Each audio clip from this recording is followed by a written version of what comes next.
kita sebutkan apa yang belum diteliti.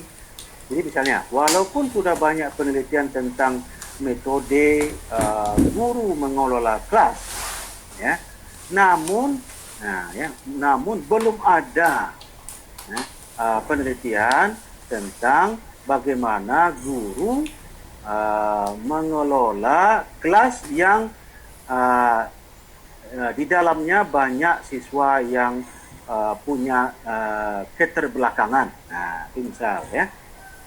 Jadi kita buat yang namunnya itu namun yang masih jarang diteliti orang atau belum ada diteliti orang. Ya. Jadi itu kalimatnya. Jadi walaupun sudah banyak penelitian tentang pendekatan kepala sekolah terhadap guru, namun ya masih jarang penelitian tentang titik-titik. Nah, itu memulai kalimat awal dalam abstrak. Kalau dalam bahasa Inggrisnya menggunakan although. Ya, although there have been many studies on classroom management in regular class, but misalnya there is no study, namun tidak ada penelitian, atau but very few studies on how teachers organize student with slow learners, slow learning ability, kemampuan yang lambat, yang terkebelakang. Jadi kita buat kalimat seperti itu, yang disebut dengan kalimat argumen. Sekaligus kita menunjukkan bahwa penelitian kita ini tidaklah berupa pengulangan penelitian orang lain.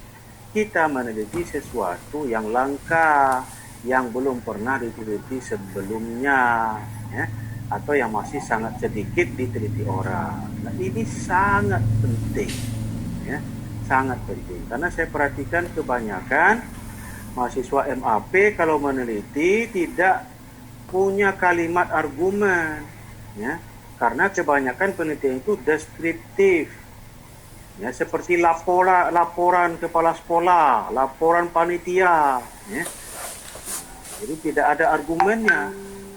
Padahal karya ilmiah itu adalah karya argumentatif. Jadi saya kemarin perhatikan mahasiswa MAP yang ujian tesis, nah itu sama sekali tidak ada kalimat argumennya. Dengan begitu, ya saya ragu apakah temuan penelitiannya itu mempunyai sesuatu yang baru atau yang sering disebut novelty atau kebaharuan. Jadi kalau kita sudah berani membuat kalimat awal abstrak kita dengan kalimat argumen, berarti kita mempunyai sesuatu yang baru yang akan kita suguhkan pada pembaca kita. Jadi ini sangat penting, sangat penting. Mengapa kita meneliti ini? Jawablah di sini, di kalimat pertama ini. Oke, ada pertanyaan, silakan. Kalau ada yang tanyakan, silakan unmute dulu. Jadi ini latihan ini dikerjakan saja ya. Nah, nanti latihan yang akan dikumpulkan adalah ini latihan 2. Alih bahasakanlah abstrak berikut ini ke dalam bahasa Inggris.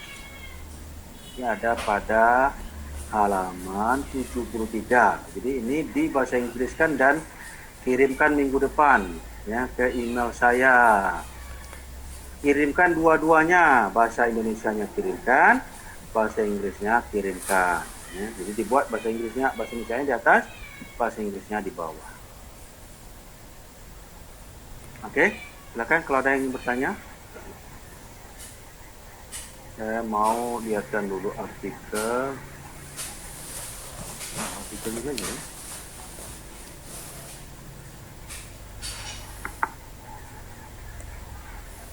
Ada yang bertanya, silakan.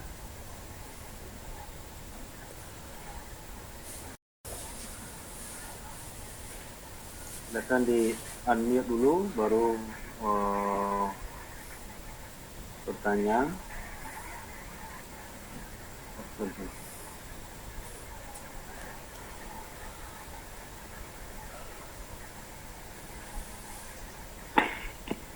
Halaman berapa tadi, Prof?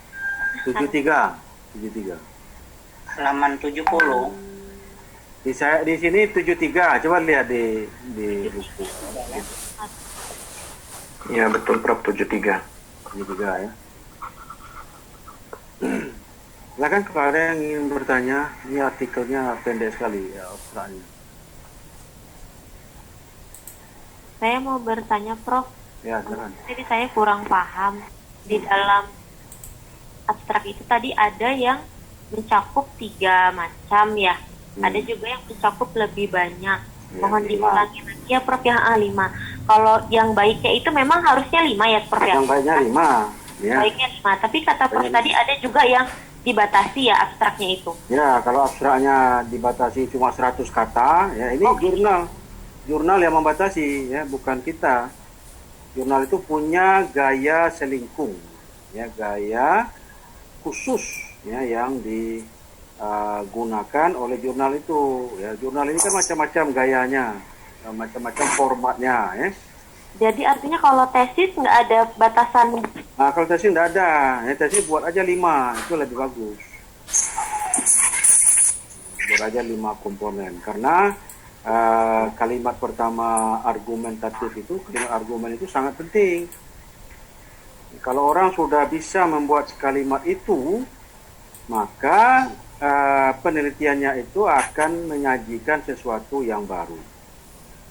Yang kedua apa, Prof? Pertama argumen, kedua metode, ya Prof. Apa itu? Kalimat pertama itu background namanya, latar belakang. Oh, Kedua itu tujuan. tujuan. Yang ketiga itu metode, keempat itu hasil, kelima itu kesimpulan, atau saran, atau dua-duanya, atau hanya implikasi, ya tergantung. Kalau kita menulis artikel untuk jurnal, kita ikuti gaya jurnal. Kalau di tesis, ya buat saja semua, ada kesimpulan, ada saran, ada implikasi. Nah, tidak ada batasan di tesis itu berapa panjang abstrak. Berarti artinya Prof, setiap argumen, tujuan, metode itu beda paragraf ya, Prof ya? Nah, kalau di tesis itu biasanya 1 paragraf. Kebanyakan itu dibuat dalam 1 paragraf. Oh gitu. Kebanyakan 1 Jadi paragraf. Tapi kalau untuk jurnal, kadang-kadang jurnal itu punya format khusus, ya. Jadi kalau panjang kalau panjang abstraknya, dia buat dalam 5 paragraf. Malah ada juga yang dikasih judul pinggir, misalnya background, kan, objektif, method, result, dan conclusion. Jadi buat judul pinggirnya. Tergantung jurnalnya. Tergantung jurnal. Oke. Sudah? ya.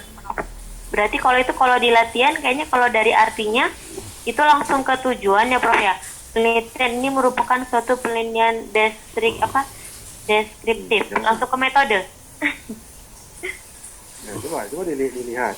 Ya. Penelitian ini merupakan penelitian deskriptif. Berarti metode itu ya? Ya, metode. Ya, pokoknya terjemahkan itu. Ya. Jangan terjemahkan kata demi kata. Gunakan kalimat-kalimat tadi, ya, yang sudah ada template-nya tadi, ya. Template-nya tadi gunakan, ya, untuk menuliskan kembali abstrak dari bahasa Indonesia. Nanti juga begitu, ya. Kalau menulis tesis, abstraknya berbahasa Indonesia agak lain formatnya. Nah, ketika menulis dalam bahasa Inggris, ikuti format yang umum berlaku di bahasa Inggris.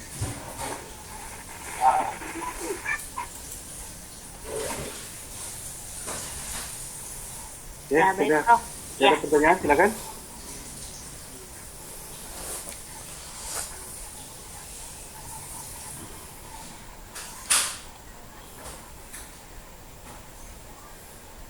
Nah, kalau tidak ada pertanyaan, nah nih ya, bagaimana kita mengutip artikel padahal kita hanya membaca abstrak saja. Ini bisa lihat ya?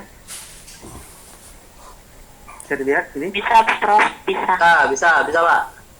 Ini ada juga di buku ini ya. Nah, ini di buku ini.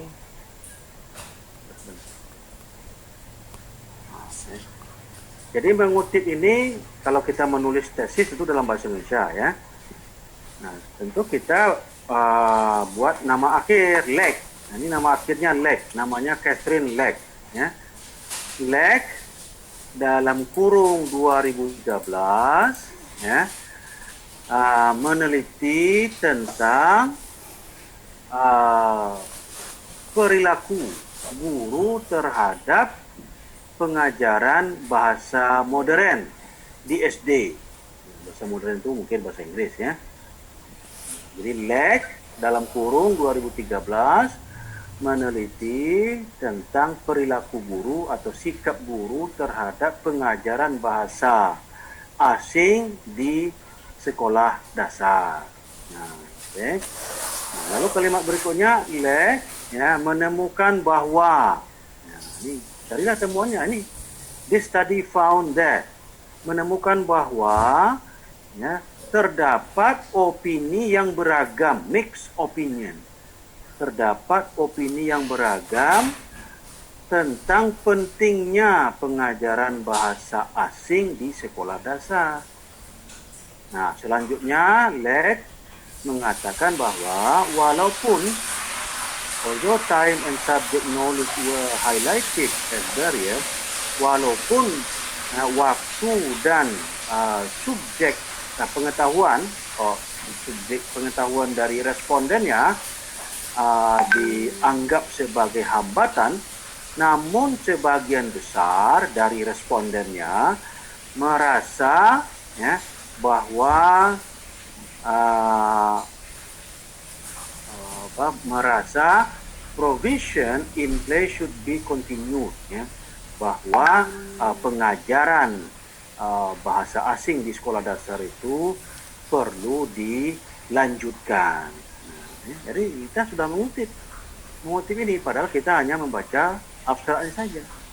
Nah, dengan kita mengutip ini, kita sudah bisa mencantumkan sumber ini di dalam daftar pustaka. Nah, di dalam menulis artikel maupun tesis, yang diperlukan banyak itu artikel, bukan buku. Jadi ini sudah bisa dikutip dan sudah bisa menjadi referensi. Nah, jadi tidak sulit sebetulnya mencari menggunakan banyak referensi untuk tesis. Kalau yang kita baca itu artikel. Jadi kalau buku ya susah. Cuma kecenderungan mahasiswa itu membaca buku bukan untuk disimpulkan, disarikan, tapi di copy paste atau diketik ulang untuk menulis bagian bab 2 kajian pustaka. Kadang berhalaman-halaman itu diambil dari satu buku. Itu masuk ke dalam perilaku plagiat, tidak boleh.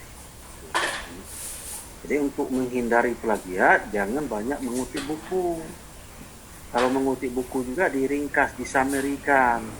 Tidak boleh juga mengutip banyak-banyak dari satu buku. Misalnya hanya definisi saja boleh, ya. Atau contoh ya boleh. Jangan banyak-banyak, jangan berhalaman-halaman.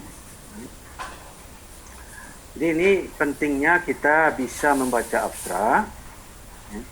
Nah, kalau kita lihat abstrak ini, the research consider teachers' opinion on modern. Nah, ini berarti tujuan ini. Nah, lalu through questionnaire, ini sudah masuk metode. Dalam satu kalimat ini ada tujuan, lalu langsung ada metode. Nah, this study found, ini sudah hasil. Although time and subject knowledge were highlighted. Nah, ini semacam kesimpulan. Ya. Jadi abstrak ini sangat pendek. Namun sudah berisi 4 komponen tadi ya, ada tujuan, metode, hasil, dan kesimpulan. Oke, ada pertanyaan? Silakan. Yang ingin saya sampaikan adalah pertama kita harus mahir membaca abstrak, ya, karena abstrak ini pendek, ya, namun sangat informatif. Nah, sangat informatif artinya kita sudah bisa mengetahui penelitian ini, ya, penelitian yang dilakukan orang yang kita baca dari sebuah artikel. Nah, ini gunanya untuk memperbanyak referensi. Ya. Saya perhatikan sangat sedikit mahasiswa MAP di dalam tesisnya menggunakan referensi dari sumber berbahasa Inggris. Ya, umumnya hanya berbahasa Indonesia. Ya, mengapa? Ya, karena mungkin mereka menghindari referensi berbahasa Inggris. Ya. Takut membaca artikel yang panjang, ya, buku yang tebal. Padahal tidak perlu dibaca keseluruhannya. Ya, cukup baca abstrak ini saja. Ya, kalau kita sudah terbiasa membaca abstrak yang beberapa kalimat ini, kita sudah bisa mengutipnya, sehingga ya, referensi itu menjadi banyak. Saya banyak perhatikan tesis itu referensinya hanya 20, ya. Itu terlalu sedikit. S1 saja sudah lebih dari 20 referensinya. Nah, mestinya S2 itu ya 2 kali lipat, 40, ya. 40. Nah, dari mana kita bisa banyak mendapatkan referensi yang relevan? Ya dari artikel. Nah, kebanyakan artikel itu terdapatnya di internet dan berbahasa Inggris. Jangan takut, ya, karena kita cukup membaca abstrak ini saja. Nah, cuma kita perlu latihan membaca abstrak. Jadi kita sudah pelajari bahwa abstrak itu mempunyai maksimal 5 komponen, 5 bagian. Ya, kalau dalam kajian diskurs itu disebut move, 5 move. Ya. Background, objective, method, result, dan conclusion.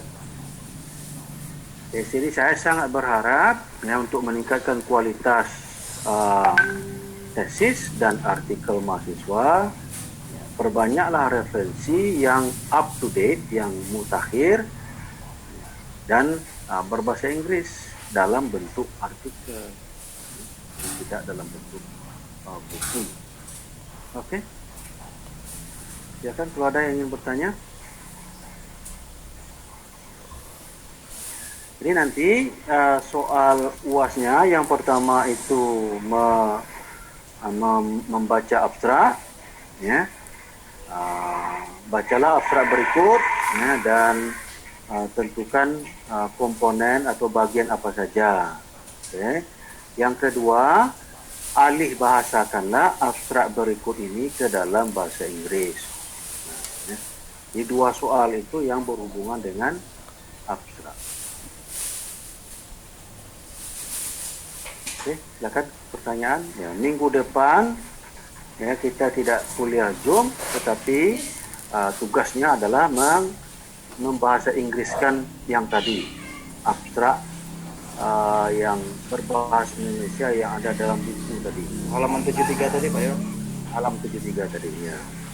Kirimkan ke email saya, ya. Cukup satu saja, ke email satu saja, email unit saja, ya. Tidak usah ke email yang lain. Oke, terima kasih. Kalau tidak ada ya, pertanyaan, ya, saya cukupkan sampai di sini. Ya, terima kasih. Assalamualaikum warahmatullahi wabarakatuh. Waalaikumsalam warahmatullahi wabarakatuh. Kasih prolog. Kasih Om. Waalaikumsalam. Waalaikumsalam. Waalaikumsalam warahmatullahi wabarakatuh.